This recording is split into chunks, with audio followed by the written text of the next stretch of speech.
You're listening to the Ottawa Homeboyz podcast, your go-to source for Ottawa real estate and everything in between. Now, here are your hosts, Abuzar Shiki, Dan Burton and Ahmed Haj Hassan. This podcast is about the real estate market in Ottawa and housing advice. But the advice may not apply to your situation. Contact the Homeboyz or any licensed real estate professional for specific recommendations before you make decisions about your real estate needs.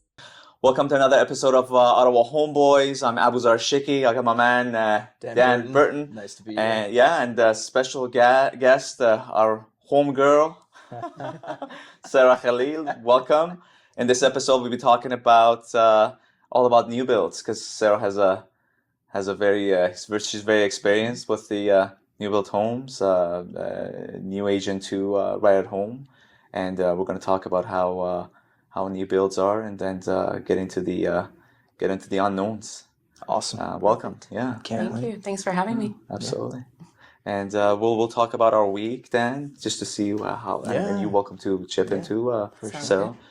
We typically go over how our week has been as realtors, just to give a feel for our listeners and viewers.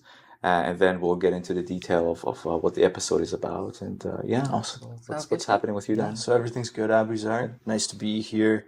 Always look forward to recording the podcast with you. Great to have Sara jump on. I know it's long overdue. So no, everything's been good on my end. I know I told you guys last episode I had buyers get under contract, and great news, we firmed up. Congratulations. So we have firm purchase for really nice, just a great starter home. I'm really happy for those guys. I do have the listing that went live in Westboro. So we got about a dozen units that are out for rent there. And then I have a nice townhome as well in Richmond. It's a brand new corner unit that we're just looking for great tenants for as well. So lots of good stuff on the go. We are recording this 8 days away from Christmas. That's it. So I know. Happy holidays to everyone who's listening. Yeah, same. Yes, that's what's on my mind, and that's what I've been up to. Good. Winding down. Exactly. That's the idea. Exactly. How you guys been? Yeah, same here. I mean, I have my listing in Hintonburg that just came live not long ago for that rental single-family home. Really large place, lots of parking, so it'll be a great opportunity for someone who wants to be kind of central, close to amenities and everything like that, but needs the space. Working on a whole bunch of listings that are coming up in mid-Jan, kind of end of January, like typical. So, and in the meantime, just pumping out those new builds for my buyers. So Awesome. lots of new build activity, especially for first-time home buyers. And we'll get into more on that after. Very But interesting. Yeah. And I'm pretty much right now dealing with a couple of listings that most likely will be kicked into the new year. Probably right around February, March, mid-March-ish. So we're just doing the meetings, and that's happening at the moment. And a couple of buyers that are just getting into the market, and very excited to see homes. Rather, I think we have to do the pre-approvals first, and we're seeing, but at the same time, gearing up towards the approval amount for us to know exactly what the affordability is, because that way there's more focus and so important. Less disappointment in the long run. That's the idea. Exactly. So that's it, and that's it. Looking forward to just winding down a bit. We're always go. Yeah. You guys are just you're leaving tomorrow? Friday. Yeah. You're on vacation, and you as well for a couple of weeks. Less than 2 weeks now. Yeah. Enjoy it, guys. With my laptop and everything. Is that right? Oh, no kidding. Oh, wow. Oh, my laptop's staying back, Sarah. Is it good for you? Well, it depends on the type of vacation too. If you're more settled, then you can afford to do that. And I do it at times. It just depends, right? Yes. But if you're on a go, sometimes with some vacation, you if you even wanted to, unless you're gonna do a podcast from Tokyo, that. With a you guys You should 12 totally some do odd that. hours difference. just be 9 p.m. over where I am, get you guys up bright and early. Yeah. Well, you and I will be fun. close time zones too. There we go. Yeah. We'll get you on the next one. Exactly. Yeah. Awesome. So new builds. Sarah's been with or had been with a very renowned builder, Richcraft, I believe, Richcraft, for some time, and she has extensive experience on what it is actually, what buyers are looking for, what the market is currently, And even as a realtor, you're still in it, right? You have that contact or connection with those builders, and you're still in touch with them.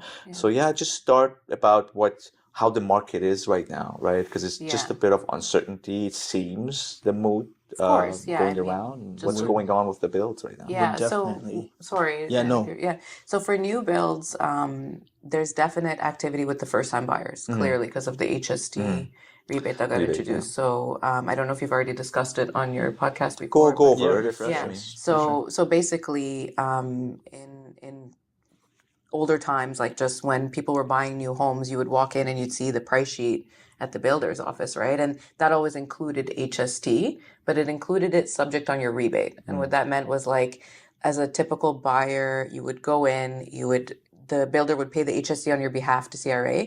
You would just pay the price you see there, and then your rebate was signed over to the builder in lieu of the HST that they've prepaid for you.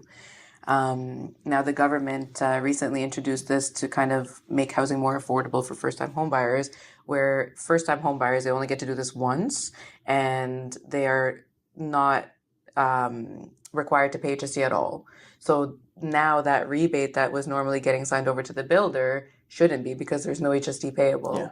And so the prices that you see on the price sheet can come down anywhere from 50 to 80. And it doesn't necessarily reflect first-time home buyers any longer, because builders now, it's so detailed that they can't be meddling with pricing because, are you a first-time home buyer or not? And getting into that can of war, open that can of war. So I'm seeing that like the prices are being slashed regardless of who's buying or what experience they have. Yeah, so they are absolutely, like most builders are doing discounts anyways to kind of correct to meet the demand and to compete with resale, right?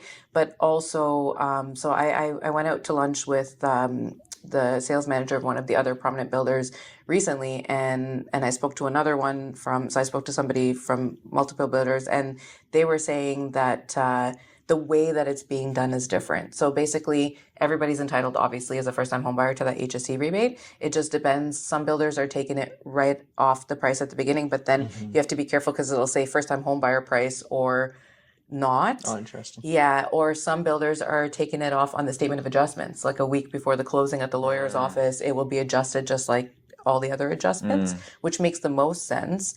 The builders that are taking it off of the sales price, it's actually kind of a gamble for them, right? Because if anything happens where that person's not a first-time buyer or something, then it would be kind of on them to figure out how to adjust for that later on. Would they have to adjust? Yeah, I mean, I also think it'd be important to see what's in the contract. Like, I'm hearing some stuff coming up about if the builder might do that slash like you were talking about, they might say we're entitled to all rebates. Exactly. And it'd be really important to read that and understand how that is going to affect you either as a first-time home buyer or as somebody who thinks that they're just getting a great deal. So it's important to watch for the wording. 100%. I guess the lawyer stage would be essential for the... 100%. And I think right now more than ever, it is valuable for people to take a realtor with them when they do go into a new build, because there's so many intricacies just on the HST, as well as a whole slew of other things, of course, as usual.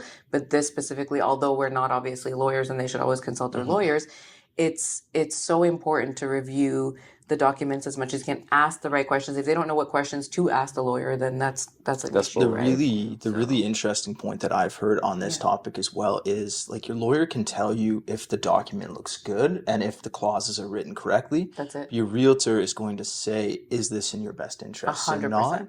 Yeah. And I think that's a huge important distinction. 1,000%. Because there's a huge difference in price now, right? We're seeing significant. Yeah, I mean, but Dan's right. They review the legalities of the contract. They don't review, the pleasantries. Is it right for you? Is it? That's the job of your realtor, not your lawyer. Your lawyer's not going to be on the hook because there were unfavorable terms to you. Yeah.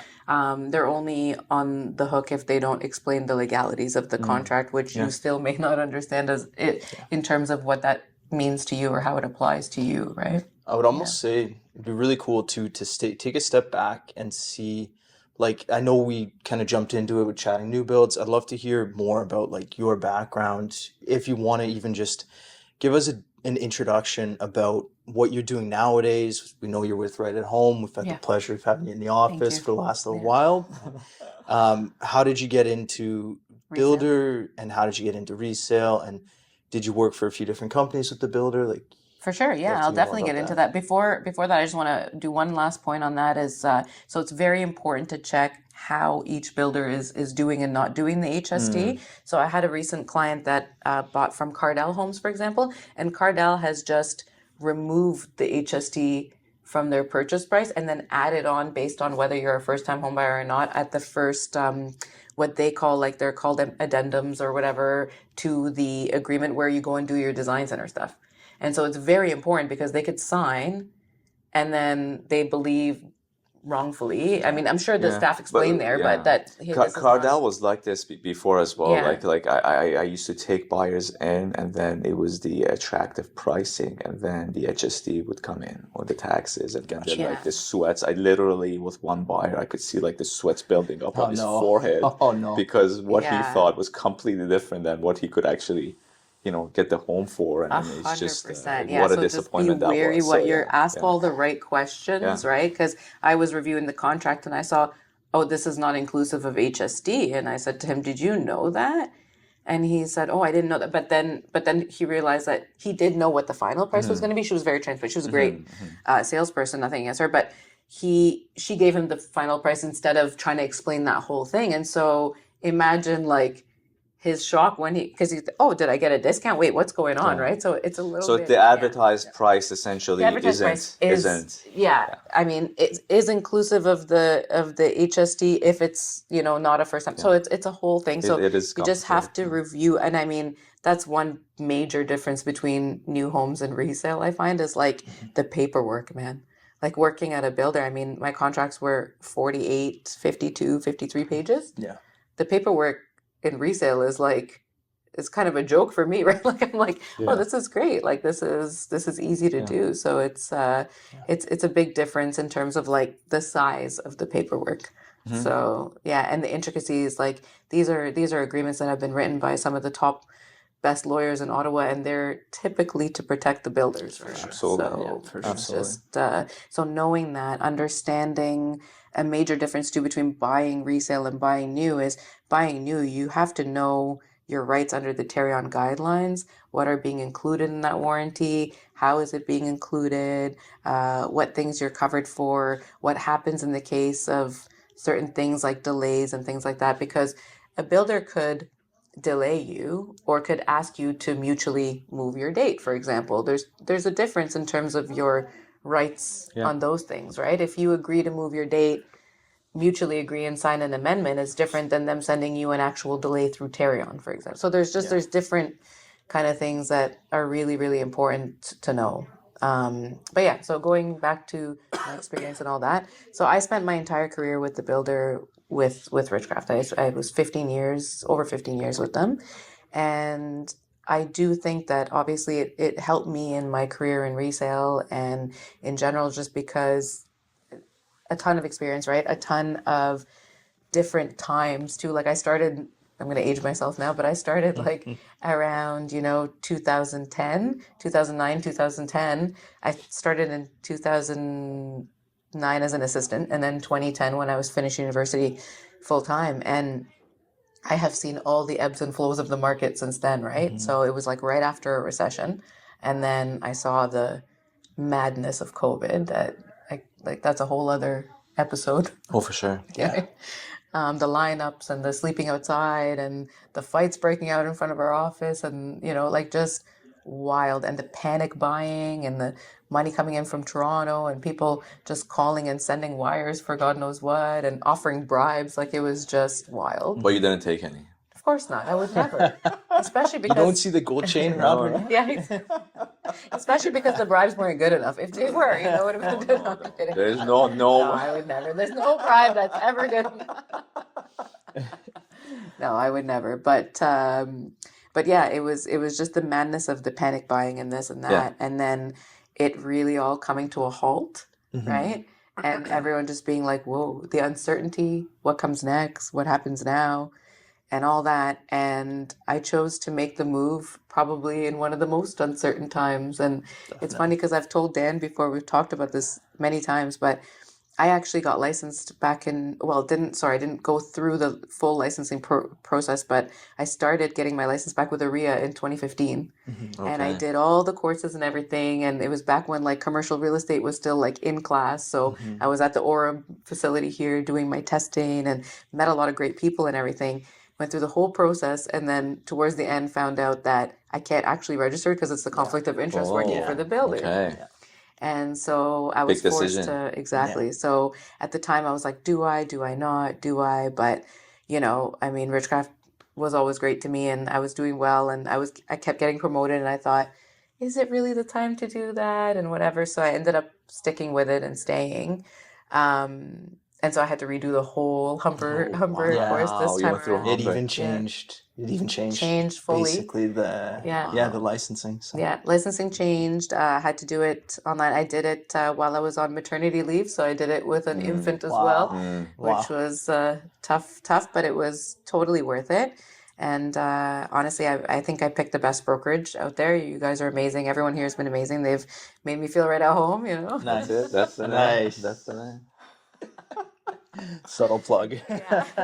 No, it's been great. Everyone's so helpful, and the thing is there's always competition between agents, but there's collaboration here, and I think that's so important. I think we're in such a competitive business, and we're in a business where everybody always looks out for themselves. So it's nice to feel welcomed and to feel like I could call Dan at any point. Hey, can I pick your brain on something? I've done open houses for you. Like it's a very collaborative environment, and everyone, like, we see that if we all win, then we all win, right? Like that's, And you don't get that feel for, and I've been to, again, not a lot of brokerages, but essentially not all brokerages are the same, regardless of the number of agents inside them. It's just that unity, sometimes you feel it, and in some places you just don't. And that's one of the reasons I'm staying here, is that you get that dynamic for whatever reason. It's just the people that are in it, so. This was the first one that I chose once I became a licensed agent, and I didn't expect it to be as good as it is. Like, I thought I might have to, and I mean, I interviewed a handful of brokerages, like you should, right, when you're getting into the business. Yeah. I didn't expect it to be like the way that it is, and I just can't see myself anywhere else because the community feeling is so good here. It's so essential, true. right? Yeah. It's very true, and it's and I also interviewed a bunch of brokerages the first time around and the second time around, because the first time I was like, maybe let me look into it, whatever, and I never did it. And I instantly felt at home when I came here. Last dad joke, I promise. But I walked in, I talked to the girls that are in men's staff. Everyone was just so welcoming, and the girls having their meetings and everything like that, too. Like just bringing everybody together. It was definite air of collaboration, and I'm grateful to be here, honestly. And great to have this whole crew, Exactly. It is interesting to hear your timeline in the business as well too. It sounds a lot like yours. We're almost the same. Had you started to the same thing? I started around 2009, right? 8, 9. So had you been licensed then, we would have had the same years under our belt. But anyways. So did you guys ever do any deals together? We might have. I'm sure. I'm sure you were at the Stittsville.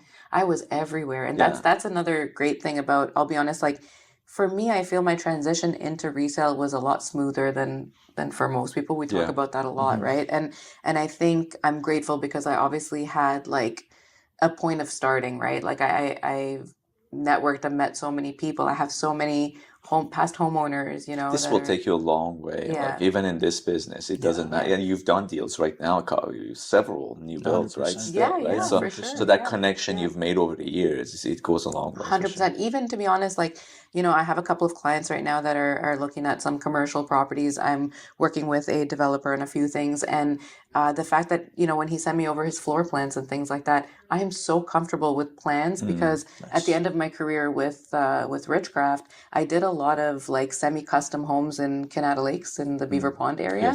And it was a lot of, sitting with the architect, drawing up plans, doing the changes, things like that. And so you would be like, I was surprised how much my experience actually helped in resale, right? Even just knowing the city stuff, like I was reviewing city plans to show easements and things like that, and having that kind of knowledge base and those things. Working with the Greater Ottawa Homebuilder Association, going to their it was a ton of valuable experience that I didn't know exactly how it would fall into my career in resale until I actually got into resale. But it really does. Like it's I feel like the most important thing for a person getting into the business as a new agent, and like as a new agent, there's nothing holding us up, right? Yeah. Like it's all about what systems you've built, what you're familiar 1,000%, with, yeah. who you know. And I'd say like you got to have some experience. Like Sarah's is probably 1 out of 100 that I hear that you have like that great experience. It's more but and you got to being do hungry something at the full same time time is before. two things, right? Yeah. That It's experience true and the too. hunger, right? Yeah. And I love you guys just because of We love you too, of bro. that, because I am always or try to be hungry, right? Yeah. But sometimes you just as when you're Yeah. experienced, you just slack a bit, and then when I see you guys, I'm like I'm pumped, man. Like let's go, you know. Yeah. So Yeah. So yeah, you come I and door covered- knocking with us in the spring? and then You know what? I might try it out with you at Awesome, some point. Yeah, awesome, I might try it awesome. out with you. But Dan and I have shared like a few things that we both do to lead Yeah. gen together and stuff. And not a lot of people will do that with their competition, right? But it's exciting and it's nice. And I said to Dan at one point, I said, if we share our little, ways and tricks and whatever with each other, and that just helps one person actually be represented and, and this business use an agent and essential. realize. It's so and you I know? I didn't realize that until maybe a couple of years into, is that there is no keeping to yourself or little secret plan of you marketing or whatever. None of that works. And it actually does work when you collaborate with other agents and network, and then you start to flourish just because of 100%. everybody's so colorful and different in terms of how they see things. And yeah. My big thing is I feel like lead gen is the point of, you could do anything. You can do whatever works best for you. There's so many million ways to do it. 100%. But I feel like by putting yourself out there, you're going to find the people that you vibe with. And just like we're here today, just connecting and enjoying our time chatting. It's the same idea. Like you can't go to a listing appointment and not have any connection at all with the person and get the listing. You're so in right. my experience. You're so right. And the thing is you nailed it, because this is a business of relationships. And I've always said that. Like, I don't focus on, what business is going to come out of this interaction. I focus on the interaction and on making, like connections and meeting people, and the rest will just come. Like that's all it is. It's a business of people. And I think that was kind of my jump, like from New Homes. Like New Homes was fantastic. It gave me all my experience, and I'm so ever grateful for it. But I also was able to, like in the 15 years, obviously work all around the city too, right? Like I started in the south end of Ottawa doing like condos on Walkley. Then I was in Canada North before that Shoppers and everything was built in Morgan's Grant area. Wow. Sold that whole area. And then I was moved to Barrhaven before that Costco and all that stuff was there. And I would tell people, the 416, it's going to extend and this is going to happen. We're getting a bunch of car dealerships. And they're like, okay, whatever, right? Sold that area. Then I went to near the Mother Teresa High School there in the other side of Barrhaven and sold stacks. And so I learned all different products too, condo product, single family, townhomes, whatever, and the restrictions and the things that come with them and how they're being built, like even just the structure of the home. And, we had several meetings at our head office where they would teach us like from poured concrete all the way up to the roofing, how everything goes through. That's awesome. So I'm not an inspector, but walking through a house, I can still at least recognize, hey, that's a structural wall, or no, you wouldn't be able to do that usually, or whatever, right? But that kind of thing. And then I moved to Riverside South, and it was before the bridge was built. And, it was like, that is going to be a bridge, and it's going to take you to Barrhaven. It's going to take like 6 minutes. And everyone's like, what? And then the bridge got built, and it was like insane. Then it got so busy there, and then the pandemic happened. So I went through that wildness. And then at the very end of it, I was managing 4 sites in Canada. So I had Canada North, I had Stittsville, I had like Bradley Commons, Westwood, Mapleton, where the Canadian Tire Center is. And so I got to learn different neighborhoods as well, like intricately, right? Like what's going on, what's going to be planned, because a lot of people coming into a new home sales office, what's going in that empty lot over there, or what's whatever. So you learn about the communities, you learn about kind of the makeup of the community, what's happening, and it was extremely, extremely valuable. I That's gotta excellent, ask yeah. too, did you ever pick up on anything like, for example, that Ridgecraft did as a builder that set them apart? Or like, did you pick up on sort of what each builder did and what they were known for or maybe 100%. not known for? 100%. Yeah. Talk about Cool the good to, things. yeah, it'd be Yeah. cool to expand on Only the that. good I things. think that's only the good things. I think that's one of the biggest questions that Absolutely. I get as a buyer Yeah. bringing agents to a builder For sure. is Yeah. It what makes do a they difference, right? what do they do? What's their Essentially, reputation? it's always Oh that, yeah, right? because So I mean, think of it from the buyer's perspective. They're picking up 6, 7, 8, 10 price sheets. They're Yeah. all different. they're all They're different. like, why? Why? Why Right? is it Why a are they different? townhouse that Yeah. seems with the same square footage, it's Yeah. almost 50 or 60K Exactly. difference Yeah. But there's between this always builder an and the other? explanation for Yeah, that. And all I can say to that is review the spec sheet, review the specification Awesome. sheet that comes, right? Because the marketing material, the whatever. And I always told my buyers, even when I worked for the builder, you know, when they give you money, don't spend that money. Like when you get the voucher or whatever, spend it on the things you can't really do afterwards on your own. It's you have the advantage. Like you're not buying a resale where it's already constructed. You have the advantage of adding the little things that are going to make your life easier later on. You know, like I remember I used to I added it at my home, and I thought it was like the coolest thing since sliced bread. But I added a kick plate in my entrance, and it was for like I had a central back, and so it always bothered me that when people were coming over, you know, you get the salt tracking into your house yeah, or like the little pebbles or whatever, and you don't want to pull out the whole vacuum every time just to whatever. If it's like you just vacuumed the other day and you just want to, you add a kick plate in your entrance, you can that's very sweep cool. that into there Right. right before you Or know, just a thing. or a And manual. urinal. I went over, yeah. I went Well, that took a turn. over, Okay. yeah. I went over, yeah. I had to Over the weekend, I understand went, if that was what I I heard. went over a Okay. place that they had the Interesting. builder put in a urinal for them. Isn't So that I've that something? seen the like bidet like No, attachments. this was This a is a full full on. Isn't that urinal. something? Okay, wow. I was gonna say, Wife's tired of cleaning the toilet. Yeah. She's like, you, yeah, that's exactly. yours. Do your thing. Yeah. No, it's cool. Like the kick plate example, I feel like that's a perfect example of like something where when they're building the home, Yeah. super easy to So put much it in. easier. Yeah. Once it's done, Yeah. what do you That's you it. know how much work is Hot that gonna lights, you know what I take? mean? Like do the electrical You're with not the gonna do builder. it once I you The move people in. that It's were like, just I'll that, just do it yeah, after. It's like you're it's not just not gonna gonna do happen it. for sure. And it's gonna be and then you void your warranty. A lot of people don't know that too, right? If you are touching the electrical work in a new home or you're touching the plumbing work Very or good anything point. like that before the 2 year, you've now voided your Tarion warranty, even if you used a licensed electrician and everything. So don't touch the electrical or the plumbing in your home for the first Interesting. 2 years. You We'll know, chop things that like up that. into Yeah. a reel. Don't. Yeah. So things like that, No, right? it's Yeah. you never think of it, Yeah. right? You You're don't like, think of I'm gonna that. improve afterwards and That's save it. a little money. Well, it's not a little money It's to be. I mean, the builders get premium for it, Yeah, but but to void that yeah, I but think nowadays the it's so close too. It's so close. Like most builders are charging like 10 grand, 15 post grand for a COVID for sure. bathroom in Post the COVID, basement. yeah.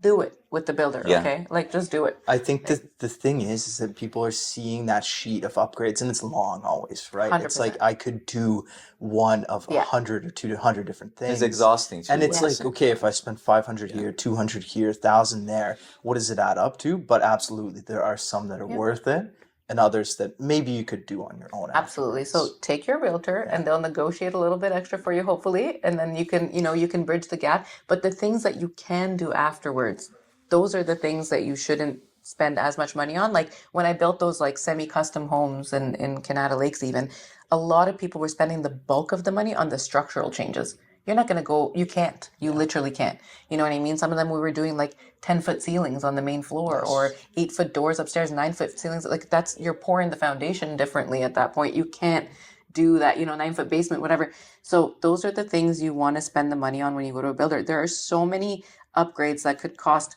30, 40 grand at the design center and then mean nothing in resale, right? Like as agents, we know the value of that. And so that's the flip side of that, where there are actually some upgrades that cost next to nothing or very little. I shouldn't say next to nothing, but like they cost very little in the grand scheme of things on your 25, 30-year mortgage, right? That are actually going to add value, not just to you, but to the people. Yeah. And you can tell, like I have again, Yeah. it's so great that you gained that experience with the builder, because like I built myself and I had to literally get into the dust and all that to gain that experience, and you see it, like the renovation part of post delivery. I can tell you 50% of the time I can pick out the faults. Like I can tell you that the builder did not do this, right? Unless it's immaculate in terms of the contractor that's done the job, and then that's what it is. With the builder, they keep coming back, retuning, 100%, remedying a lot of the issues. Whereas if you just pass it over to a contractor, or even sometimes worse to do it yourself, it's easily picked out when you're, I gotta ask as well too, because I feel like the viewers are gonna want to know, what was it like working with the builder in the pandemic? Oh my! Give us one story. You know what we can do? What's that game? Two Truths and a Lie or whatever. I'll tell you 3 things that were said to me during the pandemic, and you can tell me which one was. Get your detective hat on. Okay. Who do I have to buy a Honda Civic for to get a house? All the townhomes are sold out. Okay, well, what else do you have? Oh, we've got a 1.3 million single left. Okay, I'll take that. Are you kidding me? I've sat out here pumping my breast milk in some other man's back seat, and you're telling me there's nothing left? Where am I supposed to go to buy a house? We've been waiting forever. I'm gonna go with the first one because I think it was a better car than a Honda Civic. I think it's gonna be a Mercedes. I think all 3 are true. Winner. I'm not kidding, man. I've dealt with so many people. That's funny, Dad, because that was literally my response. Hey, look, man, a Honda Civic? do Like, a at little, least step it up to a Range Rover or something. I believe all of it. Yeah. There was people waiting. People would line up in line, and they would sell their spot in the lineup. Imagine. Wow. But it was. I mean, there was plenty of lots around, and it's a strategy with the builders, right? It's like let's maximize this because now it's like 10 at a time, and with Cardell doing the lottery system, like who buys a million plus property with that was bad on a lottery system? And I had clients who had to these are techies who actually wrote programs to be able to pick on or give them a chance over others, so that as soon as the release comes, the algorithm will go and and still they wouldn't be able to. Wow. So 100%. God knows what the other people were doing when this guy actually wrote a program. So every time we had a release, I was there. That's funny because every time we had a release, we started to think, hey, how come it's always a software engineer who's getting the first lot? So now you know. That makes sense. That's something. Yeah. Awesome. So another question I had before we wrap up is, we talked about the necessity or going in with your realtor being essential as part of the whole new purchase process.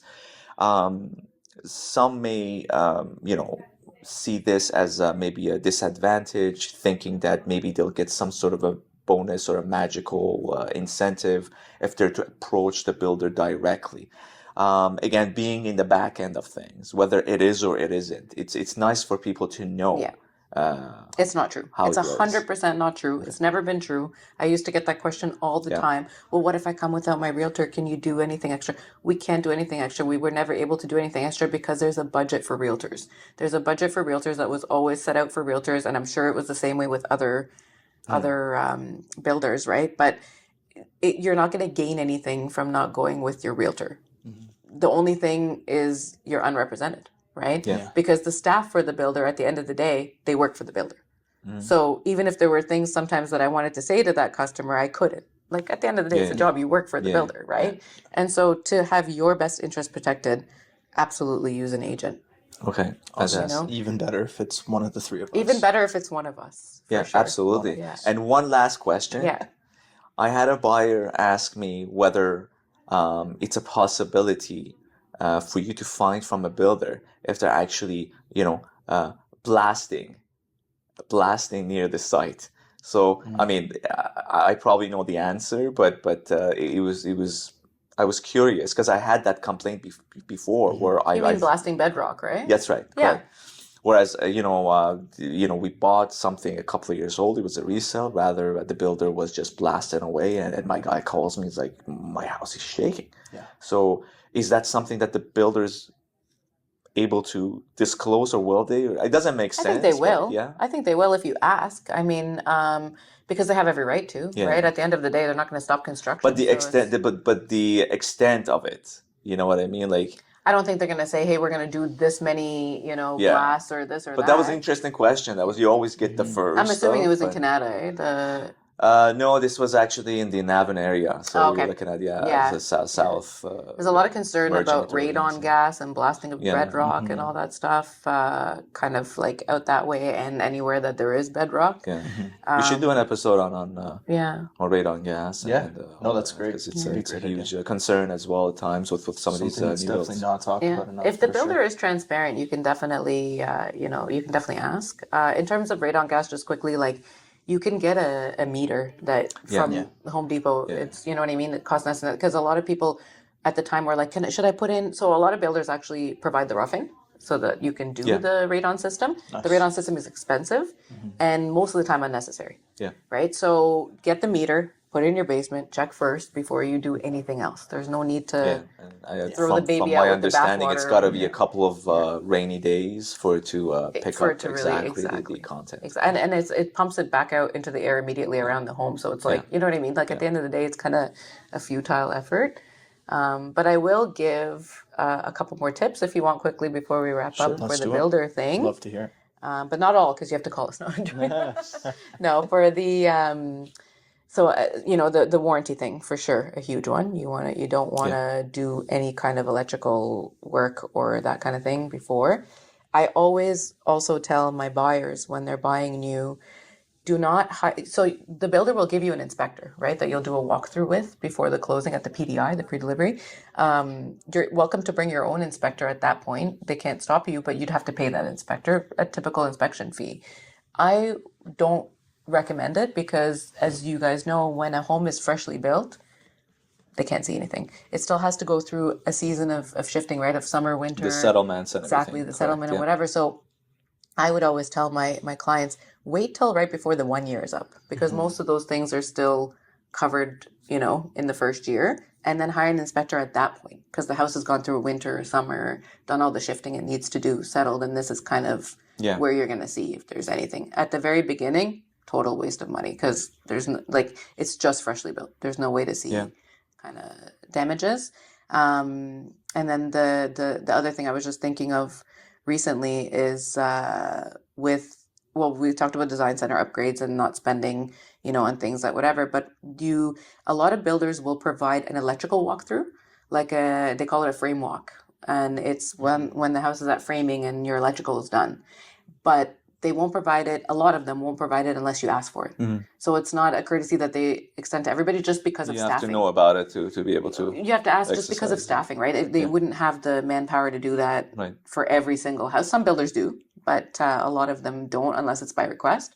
So request one for sure because it's so important. Walk through the home and take a video of your electrical behind the walls. Yeah. Because if you want to do any work later, it is so valuable to have that, right? And then lastly, one big thing is keep all your design center paperwork of what upgrades you've done in the house, or whatever, and a floor plan. Yeah, right? please, the floor plan, Please keep the please. floor I'm begging plan. you. Like every time I sit down, it's like a 3 or 4 year old home. I'm like, okay, let's make the package, right? We're putting up for Exactly. sale. Floor You're plan, trying the to call the package. builder Where's and your figure initial out- package? What are Yeah. you talking about? So it's like, 100%. and it shows the purchaser, how detail oriented a seller is when you Exactly. provide that package. When that package is, right on the counter, kitchen counter, when these guys come around to take a look at the home, it just shows that these sellers know what they're doing. It was done properly. I got a peace of mind now purchasing this home. So yeah. 1,000%. That's awesome, guys. Yeah. So those are all the things that I just kind of off the top of my head thought of, but obviously lots and lots more to dive into. Yeah, so. no, we'll definitely Episode we'll try number to 2. get you in again. We'll Thank do a you for COVID your episode / radon gas. thank you for your time. Thank you for Hope you having guys me. have a great holiday guys. season. Enjoy your trips, and we'll see you in 2026. Exciting. wait, It's going to be a guys. great year. Can't wait. Happy It's gonna be an holidays. awesome See you year. in Happy 2026. holidays. Take it Yeah. easy. Okay. Thanks, Thanks, guys. guys.